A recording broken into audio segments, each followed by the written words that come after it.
यह कथा उस समय की है जब देवताओं और असुरों के बीच लगातार युद्ध हो रहे थे।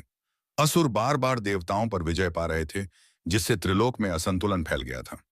देवताओं की शक्तियां क्षीण हो गई थीं और वे असुरों के सामने टिक नहीं पा रहे थे। तब सभी देवता भगवान विष्णु के पास गए और उनसे उपाय पूछा। विष्णु भगवान ने कहा, अमृतत्व ही वह शक्ति है जिससे असुरों को रोका जा सकता है। लेकिन अमृत पाने के लिए समुद्र मंथन करना होगा। अमृत क्षीर सागर में छिपा हुआ था और उसे प्राप्त करने के लिए देवताओं और असुरों को मिलकर मंथन करना पड़ता। यह एक अत्यंत कठिन कार्य था, जिसमें पर्वत, नाग, समुद्र और संपूर्ण ब्रह्मांड की शक्तियों की आवश्यकता थी। मंथन की तैयारी हुई। मंदार पर्वत को मत्थनी बनाया गया। वासुकी नाग को रस्सी बनाया गया। उस समय देवताओं ने वासुकी नाग के पूंछ वाले भाग को पकड़ा, जबकि असुरों ने वासुकी के सिर वाले भाग को पकड़ा था। और मंथन प्रारंभ हुआ। मंथन से एक एक करके कई रत्न और दिव्य वस्तुएं निकलीं। एक एक करके सभी को विस्तार में जानते हैं। सबसे पहले निकला था हलाहल विष, जिसने सभी को भय से कांपने पर मजबूर कर दिया।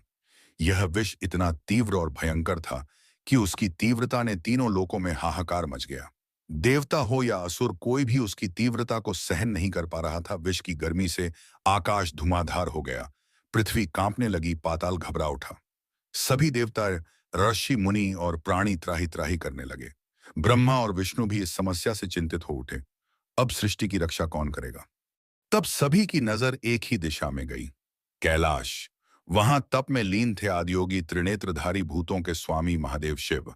सभी देवता कैलाश पर पहुंचे और महादेव से सहायता की प्रार्थना करने लगे। भगवान शिव ने ध्यान खोला और सबकी व्याकुलता को देखकर सहज मुस्कुराए। उन्होंने कहा, जब सृष्टि संकट में हो तब कोई तो होना चाहिए जो अपने प्राणों की परवाह किए बिना लोक की रक्षा करे। शिव ने बिना एक क्षण गंवाए वह पूरा हलाहल विष अपने कर कमलों में लिया और उसे पी गए। यह दृश्य देखकर सारा ब्रह्मांड स्तब्ध रह गया। लेकिन यह कोई साधारण पीना नहीं था। यह विष इतना प्रचंड था कि अगर शिव उसे निगल लेते तो उनके भीतर भी प्रलय मच जाता। इसलिए उन्होंने उस विष को अपने कंठ में ही रोक लिया।